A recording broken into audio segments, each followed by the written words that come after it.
and welcome to the Tech Show. Today we're going to be talking about new dropper posts, new sustainability-inspired grips, and new inner tube tech. What? Well as that, we're going to dive into drivetrains in all their iterations, from gearboxes to derailleurs to, well, derailleurs, but not in the same place that we're used to them. So, yeah, let's dive in. Okay, today's topic was sparked by one of our regular commenters, actually, and he put a question into the comments saying, with science pushing us towards moving the weight off the back of the wheel and into the bottom bracket area, unsprung mass and all that jazz, is it time to revisit the weird world of Hammerschmidt and planetary gear shifting? What the heck? Yeah, well, SRAM developed this game-changing technology that was going to take over the world. Derivative, pre-SRAM. I think it was still part SRAM, because you had a SRAM trigger shifter. I'll let you on. Go on then. I think they had bought, but you're right, it was called Derivative Hammerschmidt. Effectively, it was like a planetary gearbox, so 2-speed front chainring. So effectively, your crank wasn't directly connected to the chainring. No. It had like a little gearbox switch, which had effectively like two settings. So one was like a 22 tooth, aka like a granny ring, and then one had like a middle chainring, like a 36. There was a slightly taller one as well, but the idea was that you could have 2x drivetrain, because at the time we're in the midst of free ride and North Shore, and we needed lots of ground clearance. And with a triple, that's kind of problematic, because you've got like a 40/40. So they're like, I know, we can get rid of it. We can do 2x up the front in this really clever system. And to be fair, it had lots of pros to it, in terms of you wouldn't lose your chainring, it couldn't fall off, it didn't get derailed. It was a bit heavy and it was a bit draggy. Yeah. And then, SRAM, who owned Derivative, came out with 2x10 XX group set, which kind of, just blew it out of the water. And then a bit later down the line, they had 1x, which then everybody does. But the great thing about Hammerschmidt is that it was getting rid of the front derailleur, but maybe that's what killed it off, is that eventually SRAM brought out the 1x and stepped up from 10 to 11 to then 12 gears, and everyone loved that.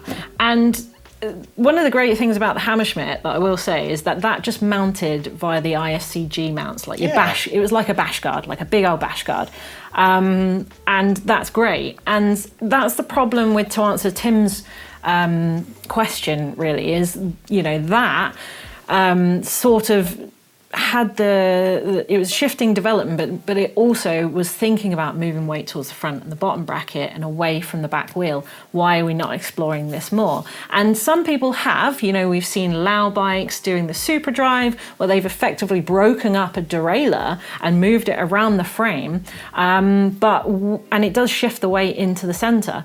But as you can see, it needs its own frame to house this derailleur. Also, Williams Racing have been working with Trinity to create a cassette around the bottom bracket area, and there's a lot going on there. And as you can see, again, it kind of looks like the Honda RN01 or whatever it is, the downhill bike with the secret gears, which was actually just a cassette and a derailleur over at the front. And both of those frames, again, need their own frame to house this situation. The good thing about the drivetrain that we've got now is it fits every single bike, and every frame has been designed to house a normal drivetrain. Yeah, I guess that's the thing, is if we do want to kind of head down the route of really radically redesigning bikes, we probably have to look in the direction of, well, I guess one that pops to mind, and it's not a mountain bike, is a ceramic speed bike, because that is wild. They kind of redesigned for maximum efficiency. Ceramic speed make bearings, but there's lots of sort of like resistance and what's lost in your chain and drivetrain. Not much, because it's very, very efficient, but they redesigned it. Because it had no chain whatsoever. Yeah, no chain. It was like a shaft drive, and then it had... Yeah. It was bonkers. It was a drivetrain reimagined. But yeah, they started to reimagine it, and I guess it's... Then you kind of go down the phase of, okay, if we're going to redesign that bit, do we need the derailleur to work like that, or can we go like Gamex and some other brands that have got an actual gearbox? It's scary as a customer, isn't it? Because if you did buy that ceramic speed drive bike, you've got your frame that's just, with this drivetrain as one. You can't change either of those. You can't get a new frame with that drivetrain. You can't get a new drivetrain. You've always got to buy that cassette with that.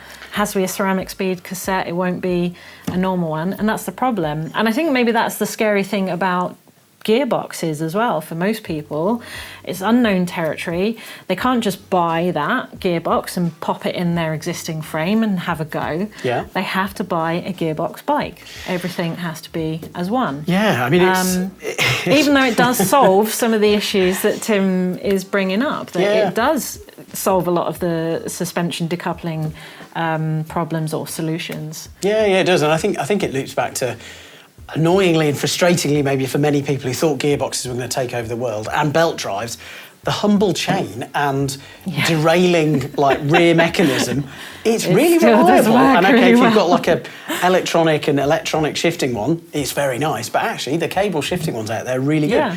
But I guess it's, we can talk about lots of these topics because also there's there's Classified who do a 2-speed hub. Oh, of course. So it's kind of like a mix of both. Yeah. But I guess what are your thoughts when you're looking for your new bike? Are you looking for a belt drive and a gearbox? Or you're okay with 1x10? What do you want on your next bike? Is a gearbox just the next big thing? Do we need it? Let us know.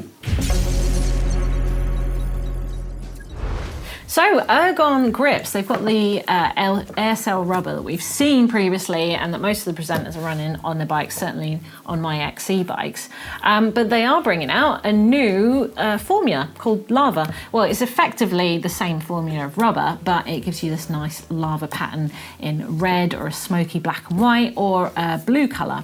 And what's really interesting to me is that they're now bringing out what they're calling the GXR Circular. And this is effectively a grip that is made up from the same rubber as all of these grips, but it is leftover pieces that would otherwise be wastage in the production series. So any colour testing, any leftovers will be put into this grip. So it's more of a sustainable production, which I really appreciate when bike companies do that. Yeah, I think it's interesting. I think, maybe there's going to be more demand for recycled products in the future. I think there would be, yeah. Okay. So, new and exciting, it's an inner tube. Now, hold your phone. I know, well, Conti have finally kind of come round to not just doing butyl tubes, they've also got one of these really cool thermoplastic TPU inner tubes. So, I mean, it basically means that you can pack it down really teeny tiny, is one.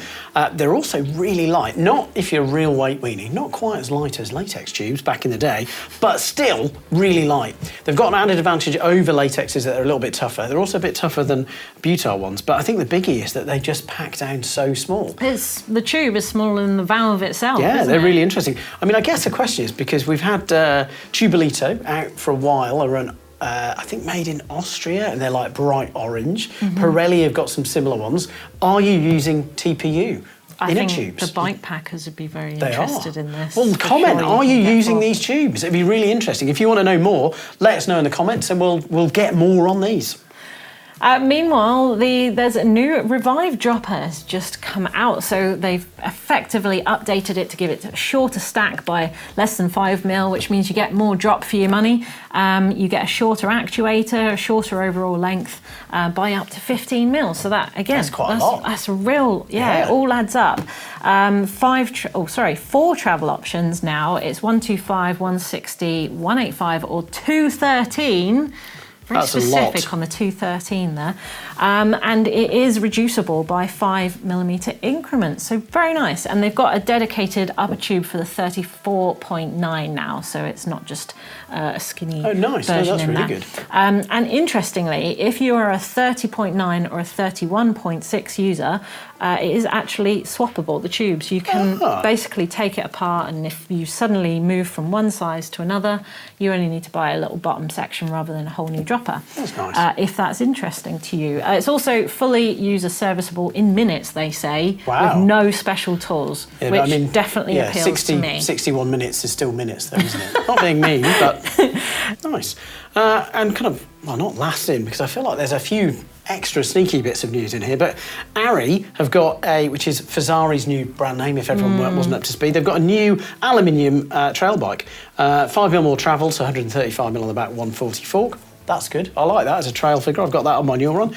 They've got new aluminium butted tubes, which saves 250 grams, and it's 29 at all mixed wheel size with a 65-degree head angle and a 78-degree head angle, starting from, wow, under $2,000. That's impressively cheap. Right.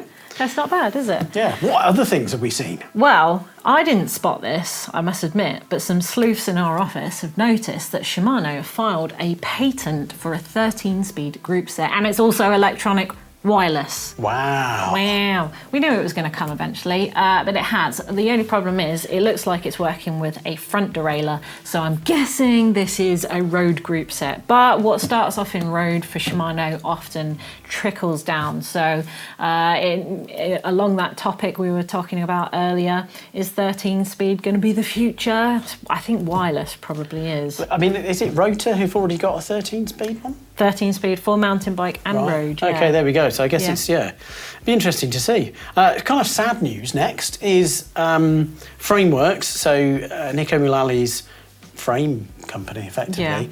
They had basically everything nicked. Down the road as well. It's very embarrassing. Yeah, so they were leaving Fort William, they'd left Fort William, they were staying midway down the UK and had their team truck nicked. And everything, they then found their truck, but then didn't find any of the bikes because it was completely cleaned out. So if you see a Framework on special somewhere, maybe get in touch with Nico Mullally because it's probably not. Yeah, it's probably not legit. So quiz time. Last week we asked when was the skin suit officially banned by UCI. Would you know this off the top of your head? No. It was 2008. About when all the kerfuffle came about because Mojo Suspension were racing in, black leotards. Right, okay. I thought it was much... Tracy Mosley won a World Cup and Rachel wasn't very happy about it. Right. Anyway, they banned it shortly after. And only 3 people on the screen right now got that right. Wow, so, and well we done. mentioned the date in... Listen, guys, come on, listen. And girls. We mentioned it. Oh, yeah, guys, is that not... No. Gender neutral? Oh, sorry. It's fine. So who was the first company to release 1x13 gears is your question today. And pretty sure we just mentioned it. Did we? Interesting. So our uploader is back, so don't forget to submit your rewinds, your top mods and your bike caves for us to look at and share with the rest of the GMBN Tech community. And this week we've got an upload submission from Chris277 who said that he's celebrating his 60th birthday. Happy birthday. And he's still riding bikes and he wanted to submit a picture of him racing his GT LTS. Check that out. It's Neil will amazing. be so jealous because he really wants an LTS. If you've still got it, let us know. And he also upgraded the Fox to a ZZYZX. I mean, Zizix. Right, okay. Because that's the sound they make. I was thinking this is a very catchy name for a fork. Yeah, Zizix. Yeah. The Zizix triple clamp. Tell me, I've got no understanding They were of this. huge. Really, really big diameter. Physically? Yeah, we've got a picture. Yeah, no, in they terms were, of sales? They were, they were humongous. They're really big. Wow. Yeah, they could do What is that, disc. all of 100 mils? No, they were like one, maybe as much as 150. Really? Yeah. Wow. Yeah, no, they were revelatory. But no, just looking at your GT, it's awesome. Is that an Onza front tyre? I want to say it is. I would have thought so. And Bullet Brothers, who some people may remember, did a really cool, you attached it through your quick release. It was a wee metal plate with a spring, which you could then attach to your bottom of your rim X to help, this is pre-clutches on rim X, to help with chain retention. There was 2 versions, so you could get a downhill spring and a cross-country spring. Well, Chris actually raced for the Bullet Brothers, which is why he's got all of this tech on his bike. So that's pretty cool, isn't it? And Very cool. And the jersey as well. Yeah. I really like that. But yeah, if you've got any rewinds or any sort of nostalgia that you want to share with us, do submit it to the uploader. The link is in the description below. Comments time, and last week me and Neil were talking about downhill World Cup tech, which involved skin suits and e-bikes. Would you believe it? Yeah, I did. I was there. That's how I know. Yeah. Well, but they weren't skin suits. It was a 2-piece. So of course, it's not. UCI approved, so not a skin suit. Work less, ride more says as long as they look good, it's fine with me. Just don't want downhill to look like XC or TT Road is. Yeah, that is the worry. Yeah. Yeah, we haven't got those huge helmets yet, so it's still good. And we've still got peaks on helmets too. Feedback loops. Says pure media noise. Was back then and is now. Line choice, setup, tactics, body position and fitness makes so much more of a difference, yet skin suits are low-hanging fruit. both to wear and criticise. They Yes are a and lot no. faster. They are faster. Yeah. But you're right, line choice does make a difference and fitness does make a difference too. So, yeah. And we commented on the fact that Valley Hole's stanchions were gold, even though she's sponsored by RockShox. And Nick Actual said to us, let's not forget that RockShox had gold stanchions before Fox was even in the MTB game. Early 2000s, they had gold stanchion black box boxers. Yeah, Is they that did. right? Yeah. So, it's not a Fox thing. No, but Kashima is. Yes, that is Yeah, true. and actually they look Mazzocchi- very Kashima-y, though. No, they weren't. It not. was like in the flesh, it's different. Also, Mazzocchi did a various colours of stanchions that would like tie nitri coated. They got some wild blue ones for team riders. So there was loads of trickery. It wasn't just Fox, but Fox are very clever. Fancy. You think that is everything. Laurentus Triatus. I used to have disc brake covers on my dirt bike because I ride a lot on fine gravel and access roads and often had pebbles stuck in my calipers. Covers didn't really help much. They just jammed in They there. just caught bigger pebbles. Well, I guess if they're catching bigger pebbles, that helps. THE Industries back in the day also did disc covers. So, it's interesting. Will more races have them? Or will the big take-home when we go to Poland, is it this weekend? It is? Yeah. Will it just be bigger bars? Bigger The bars? excitement. Is that what you Yeah. think new tech is? Everyone's going to be bigger bars. I mean... High ones. I've seen that's a what lot. I mean. Oh, that's- okay, right. Yeah, I've seen a lot of. 75mm bars, 75mm It looks reach. disgusting. That's like a BMX bike. Well, he's quite fast, so yeah. George Fortan says regarding the YT2 airs. In German, 2 airs means do it. Yeah, you're it's not absolutely choose. right. That was my no. Did you not know that? I thought it was choose, like cheers. I thought 2 airs meant it is or something like that. Well, my German is terrible, obviously. Einschuldigen. It is to do it. So there you go. That is what it means. Very good. Anyway, so what are we looking forward to this week? We've got 3 ways to work out what dropper size length you need. That's always good if you want to run the max. And we've got, this is interesting, you went to see this, didn't you? How mountain bike components are tested with Fox and Raceface in their test lab. That sounds fascinating. Yes, we wandered around their test lab and looked at stuff, That would doing be other fascinating. stuff. It was fascinating. Right. You have to watch that on Sunday. It will be good. But do join the debate in the meantime down in the comments below about whether you care about unsprung mass with your drivetrains or what you think the future of our drivetrain could be. Let us know and we'll see you next time.